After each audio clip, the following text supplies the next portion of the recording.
Welcome to IACE. ఈ వీడియోలో important current affairs discuss చేద్దాం. ఫస్ట్ హెడ్లైన్స్ చూద్దాం.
సో ఇక్కడ కరెంట్ అఫైర్ డేకి సంబంధించింది international snow leopard day.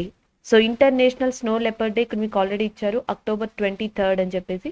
So ప్రతి సంవత్సరం October 23న ఇంటర్నేషనల్ స్నో లెపర్డ్ డే, మంచు చిరుతపులులు ఏవైతే ఉంటాయో వాటికి సంబంధించిన దినోత్సవాన్ని జరపాలని చెప్పేసి రికగ్నైజ్ చేశారు. ఫస్ట్ టైం దీన్ని 2014లో రికగ్నైజ్ చేయడం జరిగింది. ఎందుకంటే 2015లో కిర్గిస్తాన్లోని దాని యొక్క మెయిన్ ప్రాంతం ఏదైతే ఉందో బిష్కెక్ అనే ప్రాంతంలో ఒక సమావేశం జరిగింది. ఆ సమావేశంలో 12 కంట్రీలు పాల్గొన్నాయి. ఆ 12 కంట్రీలు కూడా రష్యా పాల్గొంది. రష్యాతో పాటు Pakistan and Afghanistan, Kazakhstan, Uzbekistan, Tajikistan and as well as China, India, Nepal, Mongolia, Bhutan. So ఈ అన్ని కంట్రీలు సో ఈజీగా గుర్తుపెట్టుకోవచ్చండి. ఇండియా చుట్టుపక్కల కంట్రీలు కదా, India, Nepal, Bhutan, China, Mongolia, ఈ 1 2 3 4 5 కంట్రీస్. ఇవి కాకుండా రష్యా 6, ఆఫ్ఘనిస్తాన్ 7 అండ్ దానితో పాటు next Pakistan 8, Tajikistan 9, Uzbekistan 10 and as well as next వచ్చేటప్పటికి Kyrgyzstan and as well as ఇట్లా ఏవైతే ఉన్నాయో కజకిస్తాన్. సో ఇట్లా టోటల్గా ఈ కంట్రీస్ అన్నీ కూడా మనకి ఈ సమావేశంలో పాల్గొన్నాయి. ఈ సమావేశంలో పాల్గొని తీర్మానించుకున్నాయి ప్రతి సంవత్సరం October 23న ఇంటర్నేషనల్ స్నో లెపర్డ్ అనేది జరపాలి అని చెప్పేసి దానికి సంబంధించింది. అయితే స్నో లెపర్డ్, మంచు చిరుతపులి గురించి కూడా మనం తెలుసుకోవాలి. ఎందుకంటే ఇండియా ఏదైనా ప్రాజెక్ట్ని చేపట్టిన, నేషనల్ పార్క్కి సంబంధించిన న్యూస్లో వచ్చిన ఈ ఇన్ఫర్మేషన్ మీకు యూజ్ అవుతుంది. సో జనరల్గా బిగ్ క్యాట్ అని పిలుస్తాం కదా, భారతదేశంలో బిగ్ క్యాట్స్ అనేవి టోటల్గా 5 ఉన్నాయి. మీకు 5 అపీరెన్స్లో కనిపిస్తాయి. అవి ఒకటి లయన్, మీకు ఆల్రెడీ తెలుసు. నెక్స్ట్ వచ్చేటప్పటికి టైగర్. సో నెక్స్ట్ వచ్చేటప్పటికి clouded leopard, common leopard, clouded leopard, snow leopard. మంచు చిరుతపులి ఒకటి ఉంది, కామన్ గా ఉండే చిరుతపల్లి అండ్ మచ్చలతో ఉంటాయి, క్లౌడెడ్ లెపర్డ్ అంటాం, అది ఒకటి. Tiger and lion. సో ఇవన్నిటిని కూడా ఇలా పిలవడం జరుగుతుంది. 29th మీకు ఆల్రెడీ తెలుసు, జూలై 29th అనేది ఇంటర్నేషనల్ టైగర్ డే అని. International tiger day July 29th recognise చేయబడింది. సో ఆల్రెడీ డిస్కస్ చేసాం మనం. అలాగే October 23rd leopard day, snow leopard day అనేది రికగ్నైజ్ చేయబడింది. సో ఇంకొక పాయింట్ చూద్దాం. మనకి ప్రపంచంలో కానీ ఎస్పెషల్లీ భారతదేశం తీసుకుంటే, భారతదేశంలోని దయనీయమైన పరిస్థితుల్లో కానీ లేకపోతే ప్రమాదంలో ఉన్న పరిస్థితుల్లో ఉన్న కానీ యానిమల్స్ని కాపాడడానికి 2 సంస్థలు ఉన్నాయి. అంతర్జాతీయంగా పరంగా చూసుకుంటే IUCN ఉంది, ఇండియా పరంగా చూసుకుంటే వైల్డ్ లైఫ్ ప్రొటెక్షన్ యాక్ట్ అని చెప్పేసి ఒకటి ఉంది. IUCN రెడ్ లిస్ట్ ప్రకారం స్నో లెపర్డ్ అనేది వల్నరబుల్ పొజిషన్ లో ఉంది. Again I'm repeating, snow leopard is in vulnerable position according to the IUCN red list. దీనికి మళ్ళీ మీరు రీసెర్చ్ చేయాల్సిన పని లేదు, డైరెక్ట్ గా గుర్తు పెట్టుకోవచ్చు దీని పొజిషన్ మారినంత వరకు. వైల్డ్ లైఫ్ ప్రొటెక్షన్ యాక్ట్ 1972, 1972లో వచ్చింది వైల్డ్ లైఫ్ ప్రొటెక్షన్ యాక్ట్ అనేది. సో దీని ప్రకారం చూసుకుంటే ఏంటంటే దీంట్లో షెడ్యూల్స్ ఉంటాయి. సో షెడ్యూల్ 1లో ఈ యానిమల్ అనేది లిస్ట్ చేయబడింది. ఈ స్టేటస్ ని ఇలా గుర్తు పెట్టుకోవచ్చు. నెక్స్ట్ వన్ మనం ఇది వరకు డిస్కస్ చేసాం లడాఖ్కి సంబంధించి. ఎందుకంటే లడాక్ యొక్క కేంద్ర పాలిత ప్రాంత యానిమల్ గా స్నో లెపర్డ్ ని రికగ్నైజ్ చేశారు అని. అలాగే హిమాచల్ ప్రదేశ్ యొక్క స్టేట్ యానిమల్ కూడా snow leopard. Himachal Pradesh state animal, Ladakh union territory animal కూడా మంచు చిరుతపులిని. Next snow leopard capital of the world అని భారతదేశంలో దేన్ని పిలుస్తారంటే హెమీస్, లడాక్ లో ఉంది, దీన్ని పిలవడం జరుగుతుంది. Snow leopard capital of the world అని చెప్పేసి హెమీస్ ని పిలుస్తారు. హెమీస్ నేషనల్ పార్క్ లోనే అత్యంత ఎక్కువగా స్నో లెపర్డ్స్ ఉన్నాయి, హిమాచల్ ప్రదేశ్ లోని ఉన్నాయి. అండ్ ఎస్పెషల్లీ అత్యంత ఎక్కువగా మంచు చిరుతపులులు ఉన్న ప్రదేశం భారతదేశంలో ఏది అంటే హెమీస్ ఇన్ లడాక్. అందుకే దానిని snow leopard capital of the world కింద పిలవడం జరుగుతుంది. Next one, project snow leopard అనేది భారతదేశంలో 2009లో స్టార్ట్ చేశారు. మనం ప్రాజెక్ట్ టైగర్, ప్రాజెక్ట్ ఎలిఫెంట్ ఎలా అంటున్నామో ప్రాజెక్ట్ స్నో లెపర్డ్ అనేది 2009లో స్టార్ట్ చేయడం జరిగింది. అలాగే పద్మజ నాయుడు మనకి పార్క్ ఏదైతే ఉందో వెస్ట్ బెంగాల్ డార్జిలింగ్ లో ఉంది మనకి పద్మజ నాయుడు అనేది. సో ఈ ప్రదేశంలో లెపర్డ్ కన్జర్వేషన్ బ్రీడింగ్ సెంటర్ ని కూడా స్థాపించారు. భారతదేశంలో లెపర్డ్ కన్జర్వేషన్ బ్రీడింగ్ సెంటర్ ఈ చిరుతపుల్ని పుట్టించడం కోసం లేదా చిరుతపుల్ని పెంచడం కోసం so Padmaja Naidu national park ఏదైతే ఉందో వెస్ట్ బెంగాల్లో డార్జిలింగ్ లోది, సో దాన్ని ఎంచుకున్నారు. ప్రాజెక్ట్ స్నో లెపర్డ్ అనేది 2009లో స్టార్ట్ అయింది. హెమీస్ నేషనల్ పార్క్ లో అత్యంత ఎక్కువగా మంచు చిరుతపులులు ఉన్నాయి. Snow leopard capital of the world అని హెమీస్ ని పిలుస్తారు. అలాగే లడాక్ కి, హిమాచల్ ప్రదేశ్ కి కూడా యానిమల్ గా మనకి స్నో లెపర్డ్ మంచు చిరుతపులి ఉంది. వైల్డ్ లైఫ్ ప్రొటెక్షన్ యాక్ట్ ప్రకారం, వన్యప్రాణి సంరక్షణ చట్టం ప్రకారం చూసుకుంటేనేమో దట్ ఈస్ ఇన్ షెడ్యూల్ 1 లో లిస్ట్ చేసి ఉంది. IUCN రెడ్ లిస్ట్ ప్రకారం చూసుకుంటే వల్నరబుల్ కేటగిరీలో ఉంది. October 23 international snow leopard day అనే దాన్ని రికగ్నైజ్ చేశారు. సో ఇవి ఓవరాల్ గా భారతదేశంలోని స్నో లెపర్డ్స్ గురించి మీరు గుర్తు పెట్టుకోవాల్సిన ఫ్యాక్ట్స్ కావచ్చు లేదా కీ పాయింట్స్ కావచ్చు. So this is about the current affair of the day, International Snow Leopard, which is recognized on the October 23rd. So next current affair, book and author కి సంబంధించి The Star in My Sky, Those Who Brightened My Life, My Film Journey. The Star in My Sky, Those Who Brightened My Film Journey. So దీనిని దివ్య దత్త రాసి ఉన్నారు. So ఎక్కువగా మనం ఏమంటారు concentrate చేయాల్సిన అవసరం లేదు మిగతా పాయింట్స్ మీద, జస్ట్ బుక్ అండ్ ఆధర్ ని గుర్తుపెట్టుకోండి. The star in my sky అనే బుక్ ని రాసింది దివ్య దత్ గారు. సో ఈ బుక్ ని గుర్తుపెట్టుకోండి. This is about the book and author. So ఇంకా మనకి ఏమంటారు యాడ్ ఆన్ పాయింట్స్ ఏమీ లేవు, జస్ట్ ఈ రోజు కరెంట్ అఫైర్ లో బుక్ అండ్ ఆధర్ కి సంబంధించి ఆధర్ దివ్య దత్త గారు బాలీవుడ్ లేదా ఫిలిం ఇండస్ట్రీకి కనెక్ట్ అయిన person. So the stars in my life అనే బుక్ ని రాశారు. Those who journey bright and my that film journey, who bright and my film journey అనే దాన్ని రాసి ఉన్నారు దివ్య దత్త గారు. సో అది గుర్తుపెట్టుకోవచ్చు. నెక్స్ట్ కరెంట్ అఫైర్ ఇండెక్స్ కి సంబంధించింది. Global food security index 2021, global food security index 2021 కి సంబంధించిన ఇండెక్స్ ఇది. సో దీనిని క్రొటీవా అగ్రి సైన్స్ అనే సంస్థ ఇచ్చిన రిపోర్ట్ ఇచ్చిన సంస్థ ఇది, క్రొటీవా అగ్రి సైన్స్. సో 58 ఇండికేటర్స్ ని తీసుకుంది 113 కంట్రీస్ కి గాను. ఆ 58 ఇండికేటర్స్ లో కూడా ఫుడ్ కి సంబంధించి క్వాలిటీ ఎలా ఉంది, ఎంతవరకు అఫోర్డ్ చేయగలరు అంటే పెట్టగలరు, లేకపోతే క్వాంటిటీ ఎలా ఉంటుంది, సో ఇలాంటివి ఎఫర్ట్ కానీ క్వాంటిటీ కానీ, సో నెక్స్ట్ వచ్చి నీట్నెస్ కానీ, ఇట్లా డిఫరెంట్ కైండ్ ఆఫ్ 58 ఇండికేటర్స్ ని తీసుకుని 113 కంట్రీల డేటాని సేకరించి క్రొటీవా అగ్రి సైన్స్ అనేది గ్లోబల్ ఫుడ్ సెక్యూరిటీ ఇండెక్స్ ని ఇచ్చింది. సాధారణంగా మాక్సిమం ఇలాంటివి మిమ్మల్ని అడగరు, బట్ మీ నోట్స్ కోసం నేను ఈ ఇన్ఫర్మేషన్ మీకు ఇచ్చాను. So global food security index ఇచ్చిన దాంట్లో 113 కంట్రీలో ఫస్ట్ వచ్చిన కంట్రీ ఏది అంటే ఐర్లాండ్, సెకండ్ పొజిషన్ లో ఉన్నది ఆస్ట్రియా, థర్డ్ పొజిషన్ లో ఉన్నది UK, United Kingdom. So Ireland, Australia and as well as UK అనేవి so first, second, third position లో ఉన్నాయి. IAU కింద మీరు గుర్తుపెట్టుకోవచ్చు. అలాగే నెక్స్ట్ ఇండియా వచ్చేటప్పటికి ఓవరాల్ గా 71 పొజిషన్ లో ఉంది India global food security index లో. ప్రాంతీయ వారంగా చూసుకుంటే, ప్రాంతాల వారీగా చూసుకుంటే ఆసియా పసిఫిక్ రీజన్ లో జపాన్ అనేది ఫస్ట్ ప్లేస్ లో ఉంది, సింగపూర్ అనేది సెకండ్ ప్లేస్ లో ఉంది, అండ్ న్యూజిలాండ్ అనేది థర్డ్ ప్లేస్ లో ఉంది ఆసియా పసిఫిక్ రీజియన్ చూసుకుంటే. అలాగే ఇదే రీజన్ లో ఇండియా యొక్క ర్యాంక్ వచ్చేటప్పటికి 14th గా ఉంది. గ్లోబల్ ఫుడ్ సెక్యూరిటీ ఇండెక్స్ లో భారతదేశం యొక్క ర్యాంక్ 71, టాప్ ర్యాంక్ గా ఐర్లాండ్ ఉంది. ప్రాంతీయ వారంగా చూసుకుంటే ఇండియా 14th రీజియన్ లో ఉంది, 14th ప్లేస్ లో ఉంది ఆసియా పసిఫిక్ రీజియన్ లో. అదే రీజియన్ లో టాప్ కంట్రీగా ఉన్నది జపాన్. ఈ 4 పాయింట్స్ మీరు గుర్తుపెట్టుకోవాల్సి ఉంటుంది. అలాగే 1/3 కంట్రీగా ఉన్నది బురుంది. సో ఆఫ్రికాకి సంబంధించిన కంట్రీ ఇది, ల్యాండ్ లాక్డ్ కంట్రీ బురుంది అనేది. 111వ ర్యాంక్ లోనేమో మొజాంబిక్, 112లోనేమో యెమెన్, 113లోనేమో బురుంది ర్యాంక్ ఉంది. లీస్ట్ లో బురుండి ఆఫ్రికన్ కాంటినెంట్ లోని కంట్రీ ఉంది. ఇది 113th పొజిషన్ లో. ఇండియా 71 లో ఉంది. టాప్ లో ఐర్లాండ్ ఉంది. ఈ మూడింటిని మీరు ఖచ్చితంగా గుర్తుపెట్టుకోవాలి గ్లోబల్ ఫుడ్ సెక్యూరిటీ ఇండెక్స్ కి సంబంధించి. టోటల్ గా 58 పారామీటర్స్ తీసుకున్నారు. గ్లోబల్ ఫుడ్ సెక్యూరిటీ ఇండెక్స్ అంటున్నాను కదా, ఇక్కడ ఇంకోటి కూడా రివైజ్ చేద్దాం. గ్లోబల్ హంగర్ ఇండెక్స్ మీకు గుర్తుండే ఉంటుంది. ఈ సంవత్సరం గ్లోబల్ హంగర్ ఇండెక్స్ లో ఇండియా యొక్క ర్యాంక్ వచ్చేటప్పటికి 101 గా ఉంది. సో ఇది కూడా గుర్తుపెట్టుకోవచ్చు. లాస్ట్ టైం 94 లో ఉండేది, తర్వాత 101 కి డ్రాప్ అయింది ఇండియా గ్లోబల్ హంగర్ ఇండెక్స్ లో కూడా. సో గ్లోబల్ హంగర్ ఇండెక్స్ లోనేమో 101, గ్లోబల్ ఫుడ్ సెక్యూరిటీ ఇండెక్స్ లోనేమో 71 పొజిషన్ లో ఇండియా ప్రస్తుతం నిలిచింది ఈ సంవత్సరం. సో ఈ రెండు ఇంపార్టెంట్ పాయింట్స్ గా మీరు గుర్తుపెట్టుకోవచ్చు.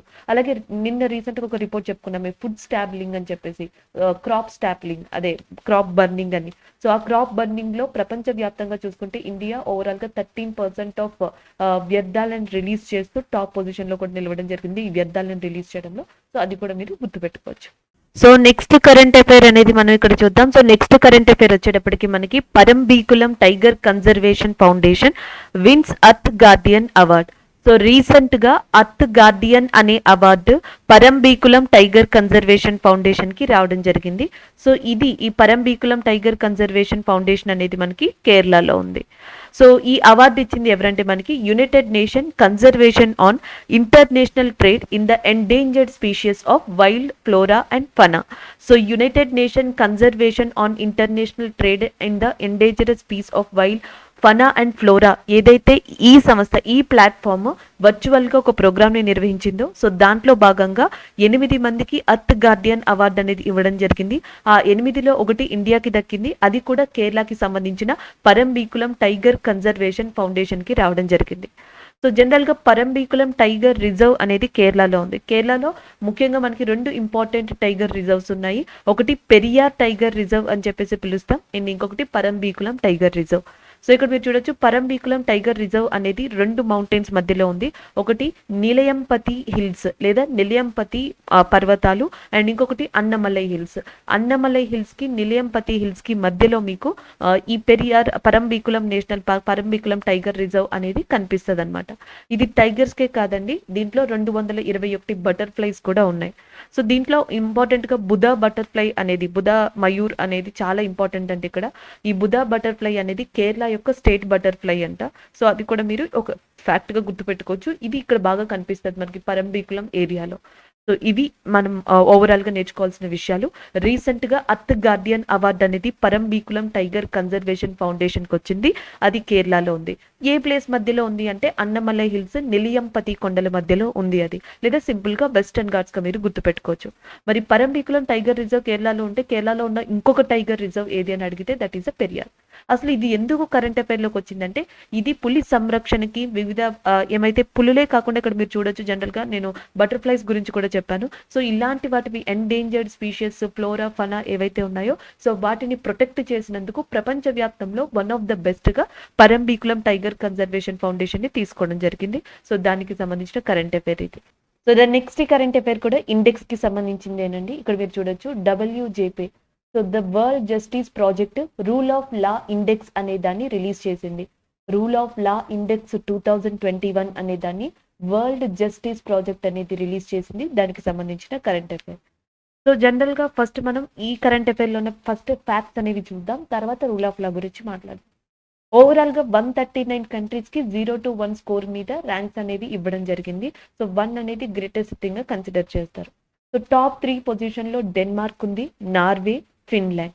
అండ్ లీస్ట్ పొజిషన్ లో అంటే 137 లో వెనిజులా, 138 లో కాంబోడియా, 139 లో కాంగో అనేవి లొకేట్ అయి ఉన్నాయి. ఇండియా విషయానికి వస్తే ఇండియాస్ పొజిషన్ 79 గా ఉంది. సో ఇది ఇక్కడ మెయిన్ థింగ్ గా చెప్పొచ్చు. Rule of law index world justice project అనేది రిలీజ్ చేసింది ఈ సంవత్సరం. దాంట్లో ఇండియా యొక్క ర్యాంక్ 79 గా ఉంది. టాప్ ర్యాంక్ లో డెన్మార్క్ ఉంది, second Norway, third Finland. Least లో మనకి కాంగో అనే కంట్రీ ఉంది. ఓవరాల్ గా 139 కంట్రీస్ కి 0 to 1 స్కోర్ కి గాను ఈ ర్యాంక్ ఇవ్వడం అనేది జరిగింది. సో జనరల్ గా వరల్డ్ జస్టిస్ ప్రాజెక్ట్ అనేది ఒక ఆర్గనైజేషన్ లాంటిది. ఇది రూల్ ఆఫ్ లా కి సంబంధించిన వివిధ కంట్రీల యొక్క డేటాని కన్సిడర్ చేసి దాని ద్వారా ఈ ర్యాంకింగ్ అనేది ఇచ్చి వాటిని ఇంకా మెరుగుపరచడానికి ట్రై చేస్తుంది. సో ఈ రూల్ ఆఫ్ లాలో ఏం కన్సిడర్ చేస్తారు, అసలు రూల్ ఆఫ్ లా అంటే ఏంటి? జనరల్ గా చాలా సింపుల్ టర్మ్స్ లో rule of law is nothing but, so law is a superior thing, దాన్ని మించి ఎవరు లేరు అని దీనికి అర్థం వస్తుంది మనకి రూల్ ఆఫ్ లా అనేది. So that is a main thing అనమాట. Law is a superior one అని చెప్పేసి, no one above the law. Perfect thing ఇది చెప్పొచ్చు. No one above the law, no person shall be above the law కింద rule of లాని consider చేస్తారు. So దీంట్లో ఏంటంటే వరల్డ్ జస్టిస్ ప్రాజెక్ట్ ఏం చేస్తుందంటే ఈ రూల్ ఆఫ్ లా కింద గవర్నమెంట్ యొక్క అఫీషియల్స్ కానీ ఈ లాలో ట్రాన్స్పరెన్సీగా ఉండాలి. లా అనేది చాలా ఎఫెక్టివ్గా ఉండాలి, క్లియర్గా ఉండాలి, పబ్లిసైజ్డ్ అయి ఉండాలి. సో ఇవి ఇక్కడ మెయిన్గా మెన్షన్ చేశారు. లాస్ అనేవి ఫండమెంటల్ రైట్స్ని కాపాడాలి, పర్సన్స్ని కాపాడాలి, ప్రాపర్టీస్ని కాపాడాలి. సో ఇలా వీటన్నిటికీ పర్టికులర్ గవర్నమెంట్స్ ఏం చేస్తున్నాయి, సో దాన్ని బేస్ చేసుకుని స్కోర్ ఇచ్చి ఆ స్కోర్తో ర్యాంకింగ్ అనేది ఇవ్వడం జరుగుతుంది. సో అలా చూసుకుంటే ఓవరాల్గా ఇండియా యొక్క ర్యాంక్ 79, టాప్గా డెన్మార్క్ ఉంది అండ్ లీస్ట్లో కాంగో అనేది ఉంది. సో లాస్ట్ టైం ఎగ్జాక్ట్గా మనకి జూన్ మంత్లో లాస్ట్ ఇయర్ ఈ రూల్ ఆఫ్ లా అనే మాట వినబడింది. ఒక పిటిషనర్ సుప్రీంకోర్టులో రూల్ ఆఫ్ లా గురించి ఒక పిటిషన్ వేసిండే ఒక పర్సన్ ఏంటంటే ఈ వరల్డ్ జస్టిస్ ప్రాజెక్ట్ ఇండెక్స్ ఇస్తుంది కదా, ఇండియా యొక్క ర్యాంక్ని మెరుగుపరచాలి. ఎందుకంటే ఇండియా ఇప్పటిదాకా ఎప్పుడు టాప్ 50లో రూల్ ఆఫ్ లా ఇండెక్స్లో లేదు, ఒకటే కంట్రీస్ మాటికి రిపీట్ అవుతూ ఉన్నాయి. సో అలాంటి కంట్రీస్ రిఫరెన్స్గా తీసుకుని అసలు మన ఇండియాలో పొజిషన్ ఏంటి, దాన్ని బట్టి ఎలా మార్చాలి అని ఒక ప్యానెల్ని నియమించాలి గవర్నమెంట్ సైడ్ నుంచి అని చెప్పి సుప్రీంకోర్టులో దీని గురించి ఒక పిటిషన్ వేయడం జరిగింది. అప్పుడు ఈ రూల్ ఆఫ్ లా కానీ రూల్ ఆఫ్ లా ఇండెక్స్ కానీ వార్తల్లోకి రావడం జరిగింది. తిరిగి మళ్ళీ సంవత్సరం తర్వాత ఈ ఇండెక్స్ వచ్చినప్పుడు మళ్ళీ ఇది న్యూస్లోకి వచ్చింది. యాక్చువల్గా లాస్ట్ టైం ఇండియా యొక్క ర్యాంక్ అండి 69, ఇండియా ర్యాంక్ 69 ఉంది, ఇప్పుడు ఇండియా ర్యాంక్ 79కి వచ్చింది. అండ్ ఇంకొక థింగ్ ఏంటంటే సేమ్ మళ్ళీ ఇవే ఉన్నాయి లాస్ట్ టైం కూడా, డెన్మార్క్, నార్వే, ఫిన్లాండ్. ఆ పిటిషన్ వచ్చినప్పుడు ఏదైతే మెన్షన్ చేశారో సేమ్ ఎగ్జాక్ట్గా అదే ఉంది. పదే కొన్ని కంట్రీసే రిపీట్ అవుతున్నాయని వాళ్ళు ఏదైతే మెన్షన్ చేశారో అదే ఈ సంవత్సరం కూడా జరిగింది. తిరిగి మళ్ళీ 2021లో కూడా డెన్మార్క్, నార్వే, ఫిన్లాండే సో ఈ టాప్ 3 కంట్రీలుగా నిలిచాయి. కాకపోతే ఇక్కడ మారాయి, ఈ 3 కంట్రీసే లీస్ట్లో ఉన్నాయి. కాకపోతే మనకి వెనిజులా అనేది లీస్ట్లోకి వచ్చింది, కాంగో సెకండ్లోకి వెళ్ళింది, కాంబోడియా ఫస్ట్లోకి వెళ్ళింది, ఇలా మారింది. కానీ ఈ 3 బాటంలో ఉన్నాయి, ఈ 3 టాప్లో ఉన్నాయి. ఇండియా పొజిషన్ మాత్రం 2020లో 69లో ఉంటే 2021లో 79లో ఉంది. So this is about that world justice project published that rule of law index 2021. So next current affair అవార్డ్కి సంబంధించింది గ్రీన్ ఎనర్జీ అవార్డ్. సో రీసెంట్గా గ్రీన్ ఎనర్జీ అవార్డ్ అనేది టీవీఎస్ మోటార్ కంపెనీకి రావడం జరిగింది, ఇండియాలో ఉన్నదానికి. సో 2-వీలర్ అండ్ 3-వీలర్లో వెహికల్స్ యొక్క అతిపెద్ద మ్యానుఫ్యాక్చరింగ్ కంపెనీగా టీవీఎస్ మోటార్ కంపెనీని చెప్పొచ్చు. సో తమిళనాడుకి చెందిన ఈ టీవీఎస్ మోటార్ కంపెనీ రీసెంట్గా గ్రీన్ ఎనర్జీ అవార్డ్ అనేది పొందింది. ఇది ఎస్టాబ్లిష్ చేసి 3 years అవుతుంది. సో గ్రీన్ ఎనర్జీ అవార్డ్ అనేది ఈ సంవత్సరం అది చేసిన కాంట్రిబ్యూషన్కి గాను టీవీఎస్ మోటార్ కంపెనీకి రావడం జరిగింది. దానికి సంబంధించిన కరెంట్ అఫైర్ ఇది. యాక్చువల్గా మనకి ఇంకొక అవార్డు కూడా ఉందండి, green Urja award. Green Urja award is different from that green energy award. ఇది ఒకటి గుర్తుపెట్టుకోండి. గ్రీన్ ఊర్జా అవార్డ్ని ఈ సంవత్సరం మనకి ఏదైతే మనకి ఇండియన్ రినవబుల్ ఎనర్జీ డెవలప్మెంట్ ఏజెన్సీకి మేలో గ్రీన్ ఊర్జా అవార్డు ఇచ్చింది ఇదే మినిస్ట్రీ. సో తిరిగి మళ్ళీ ఇదే మినిస్ట్రీ, అంటే ministry means renewable energy ministry, green energy award అనే దాన్ని టీవీఎస్ మోటార్ కంపెనీకి ఇవ్వడం జరిగింది అంతే. సో అవార్డు వచ్చేటప్పటికి green energy award TVS motor కంపెనీకి రావడం జరిగింది. అలాగే గ్రీన్ ఊర్జా అవార్డు అనేది ఉంది, అది మనకి Indian renewable energy development agency ఏదైతే ఉందో సో దానికి రావడం జరిగింది. ఈ రెండు డిఫరెంట్గా మీకు కనిపిస్తాయి, ఒకసారి ఎక్స్ప్లెనేషన్ ఇవ్వచ్చు అనే ఉద్దేశంతో నేను ఇక్కడ మెన్షన్ చేశాను అంతే. సో దీనివల్ల ఏంటంటే ఇది రివైజ్ చేయొచ్చు, మీరు ఇది రివైజ్ చేయొచ్చు, రెండింటిని గుర్తుపెట్టుకోండి. So that is about the TVS motor company wins India's green energy award recently. So next current affair చూద్దామండి. నెక్స్ట్ కరెంట్ అఫైర్ రీసెంట్గా ఉత్తరాఖండ్లోని చమోలీ డిస్టిక్ ఏరియా దగ్గర రీసెంట్గా గ్రూప్ ఆఫ్ శాస్త్రవేత్తలు ఒక న్యూ స్పీషియస్ ఆఫ్ ఆనియన్ని కనుగొన్నారు. దానికి సంబంధించిన కరెంట్ అఫైర్. సో ఉల్లికి సంబంధించిన ఒక కొత్త రకం జాతిని కనుక్కోవడం జరిగింది గ్రూప్ ఆఫ్ శాస్త్రవేత్తలు ఉత్తరాఖండ్లోని చమోలీ డిస్టిక్లో. అలియం నీజినం అనేది దాని యొక్క పేరండి. అలియం నీజినం అనేది ఆ న్యూ స్పీషియస్ ఆఫ్ ఆనియన్ యొక్క పేరు. దాన్ని రీసెంట్గా ఉత్తరాఖండ్లో కనుక్కోవడం జరిగింది. దానికి సంబంధించిన కరెంట్ అఫైర్ ఇది. ఆల్రెడీ మీకు తెలుసు ఉత్తరాఖండ్ యొక్క చీఫ్ మినిస్టర్గా పుష్కర్ సింగ్ ధామీ ఉన్నారు అండ్ గుర్మిత్ సింగ్ ప్రస్తుతం ఉత్తరాఖండ్ యొక్క గవర్నర్గా ఉన్నారు. గవర్నర్ వచ్చేటప్పటికి Gurmeet Singh and chief minister వచ్చేటప్పటికి పుష్కర్ సింగ్ ధామీ ఉత్తరాఖండ్లోని చమోలీ డిస్ట్రిక్ట్ దగ్గర ఆనియన్ లేదా ఉల్లికి సంబంధించిన ఒక న్యూ స్పీషియస్ కొత్త జాతిని కనుగొన్నారు. అలియం నీజినం అనేది దాని యొక్క పేరుగా పెట్టడం జరిగింది. సో దానికి సంబంధించింది ఆ new species on onion allium negianum discovered in Uttarakhand area. So next current affair, Navneet Nakra appointed OnePlus India CEO and head of the Indian region. So OnePlus అనే దానికి రీసెంట్గా ఇండియాలో వన్ ప్లస్ అనే దానికి సీఈఓగా అపాయింట్ అయ్యారు and head of the Indian region గా appoint అయ్యారు నవనీత్ నాక్రా గారు. సో దానికి సంబంధించిన కరెంట్ అఫైర్ గా దీన్ని చెప్పొచ్చు. ఆల్రెడీ మీకు తెలుసు. అండ్ జూన్ లో ఒక కరెంట్ అఫైర్ వచ్చిండే ఈ సంవత్సరమే, వన్ ప్లస్ ఇండియా అనే దానికి బ్రాండ్ అంబాసిడర్ గా ఫేమస్ క్రికెటర్ అయిన జస్ప్రీత్ బుమ్రా గారిని అపాయింట్ చేయడం జరిగింది. సో బుమ్రా గారు దీనికి బ్రాండ్ అంబాసిడర్ గా ఉన్నారు. అండ్ ఇదే బ్రాండ్ కి ఇండియాలో అంటే వన్ ప్లస్ ఇండియాకి సీఈఓగా అపాయింట్ అయిన పర్సన్ నవనీత్ నక్రా గారు. So next current affair appointment కి సంబంధించింది. సో ఇక్కడ అపాయింట్మెంట్ లో ఉన్న పర్సన్ అండ్ అరవింద్ వర్ధన్ రాజన్ గారు. సో ఈయన రీసెంట్ గా మెట్రిక్ స్ట్రీమ్ అనే దానికి అపాయింట్ అయ్యారు. మనకి డైరెక్టర్ గా మెట్రిక్ స్ట్రీమ్ ఇన్ ఇండియా అనే దానికి డైరెక్టర్ గా అపాయింట్ చేయడం జరిగింది. సో జనరల్ గా మనకి governance risk complaints solution based company ఇది. Governance risk complaints based solution. దీని యొక్క హెడ్ క్వార్టర్స్ వచ్చేసి యాక్చువల్ గా మనకి కాలిఫోర్నియాలో ఉంది. సో దీనికి ఉన్న ఇండియా బ్రాంచ్ ఏదైతే ఉందో మెట్రిక్ స్ట్రీమ్ ఇండియా, సో దీనికి అపాయింట్ అయ్యారు సీఈఓగా లేదా డైరెక్టర్ గా అరవింద్ గారు. దానికి సంబంధించిన కరెంట్ అఫైర్ గా మనం చెప్పొచ్చు. సో నెక్స్ట్ కరెంట్ అఫైర్ చూద్దాం. National payment corporation of India NPCI launches card tokenisation platform NPS. So మనకి NPCI national payment corporation of India so card tokenisation platform NTS అనే దాన్ని లాంచ్ చేసింది తన కస్టమర్స్ కోసం. వైల్ డూయింగ్ ద షాపింగ్ కావచ్చు, ఇంకేమైనా financial transaction services కావచ్చు. So వాటి సేఫ్టీ భద్రత దృష్ట్యా ఈ ఎన్టీఎస్ అనే దాన్ని రిలీజ్ చేయడం జరిగింది. సో ముఖ్యంగా ఏంటంటే రూపే కార్డ్ హోల్డర్స్ ఎవరైతే ఉన్నారో సో వాళ్ళు ఎక్కువగా బెనిఫిట్ పొందుతారు. సో రూపే కార్డ్ని కూడా దీంట్లో లింకేజ్ చేస్తుంది. సో దాంతో పాటు ఏంటంటే టోకెనైజేషన్ రిఫరెన్స్ ఆన్ ఫైల్ అని చెప్పేసి ఒక ఫీచర్ని కూడా ఇస్తుంది. సో ఈ టోకెనైజేషన్ రిఫరెన్స్ ఆన్ ఫైల్ లో ఏంటంటే రూపే కార్డ్ హోల్డర్స్ తన మర్చెంట్ డీటెయిల్స్ ని కానీ ఫినాన్షియల్ డేటాని కానీ దీంట్లో భద్రపరచుకోవచ్చు. సో ఫినాన్షియల్ డేటాని భద్రపరచుకోవచ్చు, ఫినాన్షియల్ సర్వీసెస్ ని లైక్ ట్రాన్సాక్షన్స్ ని సేఫ్టీగా చేయొచ్చు, షాపింగ్ అనేది ఈజీగా చేయొచ్చు. Easy safety and as well as data maintenance కోసం ఎన్టీఎస్ అనే ప్లాట్ఫామ్ ని రీసెంట్ గా national payment corporation of India launch అయినుంది టోకెనైజేషన్ అనే విధానంతో. సో దానికి సంబంధించిన కరెంట్ అఫైర్ ఇది. So next current affair Adidas ropes in Deepika Padukone as a global brand ambassador. You can call it Adidas also, but Adidas is a correct pronunciation. Adidas ropes in Deepika Padukone as a global brand ambassador. Already మీకు చూసే ఉంటారు. Like we have a Mirabai Chanu గారిని కానీ లేకపోతే లవ్లీనా గారిని కానీ లేకపోతే హీమా దాస్ కానీ ఆల్రెడీ వీళ్ళందరూ కూడా ఇండియాలో అడిడస్ కి బ్రాండ్ అంబాసిడర్స్ గా వర్క్ చేశారు. ఇప్పుడు ఇదే లిస్ట్ లో దీపికా పదుకోనే కూడా జాయిన్ కాబోతున్నారు. Adidas ropes Deepika Padukone as a global brand ambassador. So even global brand ambassador గా రీసెంట్ గా అపాయింట్ చేయడం జరిగింది. సో దానికి సంబంధించిన కరెంట్ అఫైర్ ఇది, బ్రాండ్ అంబాసిడర్ కి సంబంధించిన కరెంట్ అఫైర్ ఇది.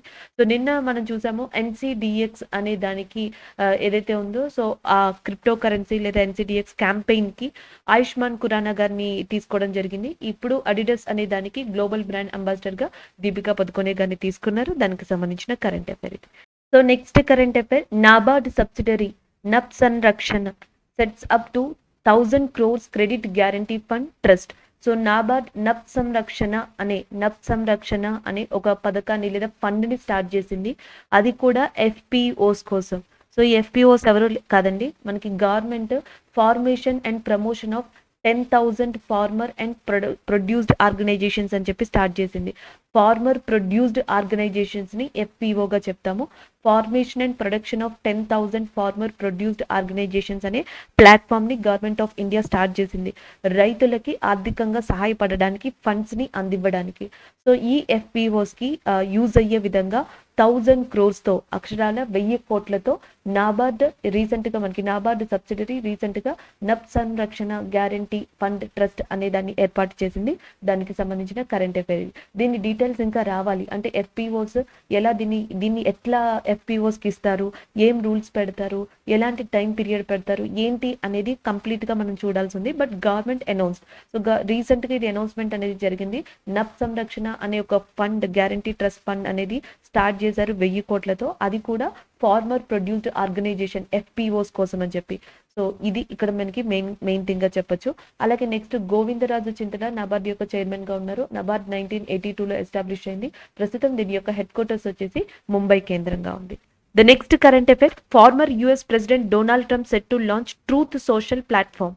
సో మనకి ఫార్మర్ యుఎస్ ప్రెసిడెంట్ అయిన డొనాల్డ్ ట్రంప్ రీసెంట్గా అనౌన్స్మెంట్ చేశారు. ఆయన ఓన్ సోషల్ మీడియా యాప్ని లాంచ్ చేయనున్నారు. సో దానికి ట్రూత్ అని చెప్పేసి పేరు పెట్టారు, ట్రూత్ సోషల్. సో దీనిని నవంబర్లో కంప్లీట్గా లాంచ్ ఉన్నాము అని చెప్పేసి ఆయన అనౌన్స్ చేయడం జరిగింది. సో దానికి సంబంధించిన కరెంట్ అఫైర్ ఇది. సో ఆయన ఆల్రెడీ ఈయన గురించి కూడా మనం డిస్కస్ చేసాం. 100 మోస్ట్ ఇన్ఫ్లుయెన్స్డ్ పర్సన్స్ రీసెంట్గా రిలీజ్ చేసిన లిస్ట్లో ఇప్పుడున్న యుఎస్ ప్రెసిడెంట్ జో బైడెన్తో పాటు farmer US president Donald Trump ఉన్నారని కూడా మనం డిస్కస్ చేసుకుంటూ వచ్చాం. సో ఫార్మర్ యుఎస్ ప్రెసిడెంట్ అయిన డొనాల్డ్ ట్రంప్ గారు సో ట్రూత్ సోషల్ ప్లాట్ఫామ్ అనే దాన్ని నవంబర్లో ఈ సంవత్సరం లాంచ్ అయినున్నారు. సో సోషల్ మీడియా ఓరియంటెడ్లో ఈ ప్రోగ్రామ్ అనేది, ఈ ప్లాట్ఫామ్ అనేది నడుస్తుంది అని కూడా ఆయన చెప్పడం జరిగింది. సో దానికి సంబంధించిన కరెంట్ అఫైర్ ఇది. So next current affair discuss చేద్దాం. నెక్స్ట్ కరెంట్ అఫైర్ ఒబిచరీస్కి సంబంధించిన కరెంట్ అఫైర్గా మనం చెప్పొచ్చు. సో ఇక్కడ జనరల్గా చూసుకుంటే శ్రీలంక ఫస్ట్ టెస్ట్ కెప్టెన్ అయిన సో బాందుల వర్ణపుర పాస్ట్ అవే, రీసెంట్గా చనిపోయారు. అండ్ దట్టు ఇంగ్లాండ్తో జరిగిన టెస్ట్ మ్యాచ్లో శ్రీలంకని లీడ్ చేసిన పర్సన్, పలు వన్డే ఇంటర్నేషనల్స్ టెస్ట్ మ్యాచెస్ని ఆడిన పర్సన్, శ్రీలంకలో లెజెండరీ బ్యాట్స్మెన్గా కూడా ఈయన చెప్పడం జరుగుతుంది. సో బందుల వర్ణపుర రీసెంట్గా మరణించారు. దానికి సంబంధించిన కరెంట్ అఫైర్ ఇది. అలాగే శ్రీలంక క్రికెట్, ఈ రెండు కూడా రీసెంట్లో గత 3 నెలల్లో కరెంట్ అఫైర్స్లో ఉన్నాయి. దానికి సంబంధించిన కరెంట్ అఫైర్స్ చూద్దాం. ఒకటి వచ్చేటప్పటికి Thisara. So Thisara is a famous cricketer, all round క్రికెటర్గా చెప్పొచ్చు మనకి శ్రీలంకలో. సో ఈయన ఇంటర్నేషనల్ క్రికెట్కి రిటైర్మెంట్ని ప్రకటించారు. సో అలాగే ఆయన తర్వాత ఉదానా కూడా ఇంటర్నేషనల్ క్రికెట్కి రిటైర్మెంట్ ప్రకటించారు.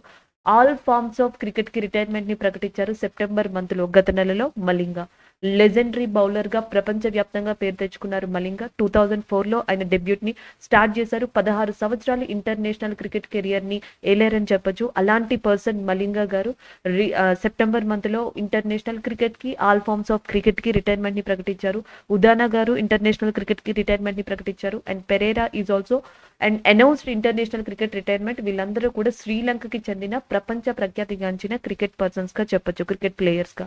సో వీళ్ళతో పాటే శ్రీలంక యొక్క first test captain Bandula Warnapura కూడా న్యూస్లో ఉన్నారు. కాకపోతే ఈయన ఒబిచరీస్ కేటగిరీలోకి వస్తారు. So this is about this current affair. Next current affair, Indo American film maker అయిన Shyamalan, M Night Shyamalan, Indo American film maker అయిన. సో ఈయన బెర్లిన్ ఫిలిం ఫెస్టివల్ జ్యూరీ ప్రెసిడెంట్గా ఎంపిక కాబడ్డారు. దానికి సంబంధించిన కరెంట్ అఫైర్. పాపులర్ హాలీవుడ్ ఫిలిం మేకర్గా ఈయన చెప్పొచ్చు. The sixth sense and unbreakable signs లాంటి మూవీస్తో ఈయన చాలా పాపులర్గా అంచిన వ్యక్తిగా ఈయన పేరు పొందారు. అలాంటి ఎం నైట్ శ్యామలన్ గారిని and Indo American film maker అయిన ఈయన్ని బెర్లిన్ ఫిలిం ఫెస్టివల్ జ్యూరీ ప్రెసిడెంట్గా ఎన్నుకోవడం జరిగింది. ఇంకా అవార్డ్స్ అనే అన్నీ కూడా కదా, ఏవైతే అవార్డ్స్ ఉంటాయో వీటన్నిటిని కూడా మెన్షన్ చేయాల్సి ఉంది. బట్ ప్రెసిడెంట్గా మాత్రం ఎం నైట్ శ్యామలన్ గారిని నియమిస్తున్నట్టు మనకి న్యూస్ రావడం జరిగింది. దానికి సంబంధించిన కరెంట్ అఫైర్ ఇది. సో జనరల్గా ఈయన ఈ సెన్సేషనల్ అంటే ఈ మూవీస్తో సెన్సేషనల్ అయ్యారు కాబట్టి మేబీ ఈ రిలేటెడ్ కూడా గుర్తు పెట్టుకుంటే ఎగ్జామ్ పాయింట్ ఆఫ్ వ్యూలో ఈయన గురించి ఏమైనా అడిగితే మీరు ఆన్సర్ చెప్పడానికి ఈజీగా ఉంటుంది. Berlin film pest jury president is M Night Shyamalan. ఈరోజు మనం ఏవైతే కరెంట్ అఫైర్స్ డిస్కస్ చేసుకున్నామో వాటి రివ్యూ చూద్దాం. ఒకటి, ఇంటర్నేషనల్ స్నో లెపర్డ్. సో అంతర్జాతీయ మంచు చిరుతపులుల దినోత్సవం అక్టోబర్ 23 దీన్ని రికగ్నైజ్ చేశారని మనం డిస్కస్ చేసుకున్నాం. దీని గురించి కూడా మనం డిస్కస్ చేసుకోవడం జరిగింది. The stars in my sky, those who brighten my film journey. The stars in my sky అనే దాన్ని దివ్యా దత్ గారు రాశారు. ఈ బుక్ గురించి చెప్పుకున్నాం. Next, 10th global food security index 2021 వచ్చింది. ఇండియా యొక్క ర్యాంక్ 71గా ఉంది. అండ్ టాప్ కంట్రీగా నిలిచింది దీంట్లో ఐర్లాండ్. సో ఐర్లాండ్ టాప్ కంట్రీగా ఉంది. ఇండియా యొక్క ర్యాంక్ 71 గ్లోబల్ ఫుడ్ సెక్యూరిటీ ఇండెక్స్లో. నెక్స్ట్, వరల్డ్ ఏదైతే మనకి జస్టిస్ ప్రాజెక్ట్ ఉందో, world justice project rule of law index అనే దాన్ని ప్రకటించింది. సో దానికి సంబంధించిన కరెంట్ అఫైర్. సో దీంట్లో డెన్మార్క్ అనేది టాప్గా నిలవడం జరిగింది. Denmark is in top. India యొక్క ర్యాంక్ వచ్చేటప్పటికి 79గా ఉంది. సో దీని గురించి మనం డిస్కస్ చేసుకున్నాం. Next one, TVS motor company wins Indian green energy award. So TVS motor company India యొక్క గ్రీన్ ఎనర్జీ అవార్డ్ అనే దాన్ని పొందింది. పరంబీకులం టైగర్ కన్జర్వేషన్ ఫౌండేషన్, ఇది కేరళలో ఉంది. సో అయితే ఈ సంవత్సరం దానికి అర్త్ గార్డియన్ అవార్డు అనేది లభించింది. Next, national payment corporation NTS అనే ఒక సదుపాయాన్ని ప్రవేశపెట్టింది. దాంతోపాటు రూపే కార్డ్స్ని వీటికి అటాచ్ చేయడం కూడా జరిగింది. నబార్డ్ సబ్సిడరీ నబ్ సంస్కార్ నప్ సంరక్షణ sets us up to 1000 crores credit guarantee fund trust. So 1000 కోట్లతో కూడిన ఒక క్రెడిట్ గ్యారంటీ ట్రస్ట్ ని సో ఇటీవల నబ్ సంస్కార్ అనేది నబార్డ్ సబ్సిడరీ ఎస్టాబ్లిష్ చేయడం జరిగింది. అది కూడా ఎఫ్పిఓ, నేను ఆల్రెడీ మీకు చెప్పాను ఇది ఏంటంటే అనేది కూడా. సో ఎఫ్పిఓస్ కి బెనిఫిట్ పొందే విధంగా దీన్ని స్టార్ట్ చేశారు.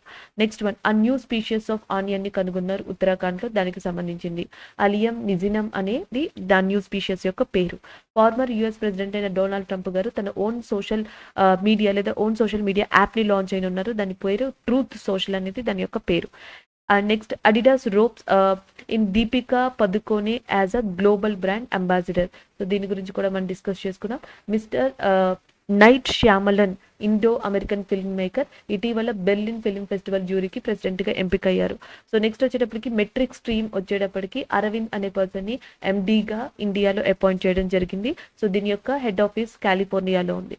Next one, Navneet. So Navneet గారు అపాయింట్ అయ్యారు OnePlus ఇండియా అనే దానికి హెడ్ గా, అలాగే head of the Indian region గా కూడా అపాయింట్ అవ్వడం జరిగింది సిఇఓగా. And head of the Indian region గా OnePlus ఇండియా అనే దానికి నవనీత్ నక్రా అనే పర్సన్ అపాయింట్ అయ్యారు. Next, Sri Lanka first test captain Bandula Warnapura passed away, ఆయన రీసెంట్ గా చనిపోయారు. ఓబిచరీస్ కి సంబంధించిన కరెంట్ అఫైర్స్. సో ఇవి ఈ రోజు మనం డిస్కస్ చేసుకున్న కరెంట్ అఫైర్స్. డే ఒకటి డిస్కస్ చేసుకున్నాం, that is October 23rd snow leopard day అని. బుక్ ఒకటి డిస్కస్ చేసుకున్నాం, దివ్య దత్ గారికి రాసింది అని. ఓబిచరీస్ కి సంబంధించింది ఒకటి డిస్కస్ చేసుకున్నాం. అండ్ ర్యాంక్స్ కి సంబంధించి 2 ఇంపార్టెంట్ గా కరెంట్ అఫైర్స్ ని మనం డిస్కస్ చేసుకున్నాం. అలాగే అవార్డ్స్ కి సంబంధించి 2 అవార్డ్స్, ఒకటి green energy award TVS Motors కి వచ్చింది, అర్త్ గార్డియన్ అవార్డ్ పరంబీకులం కి రావడం జరిగింది. ఒక 3 అపాయింట్మెంట్స్ గురించి డిస్కస్ చేసుకున్నాం. ఇవి ఓవరాల్ గా ఈ రోజు మనం డిస్కస్ చేసుకున్న కరెంట్ అఫైర్స్. Thank you.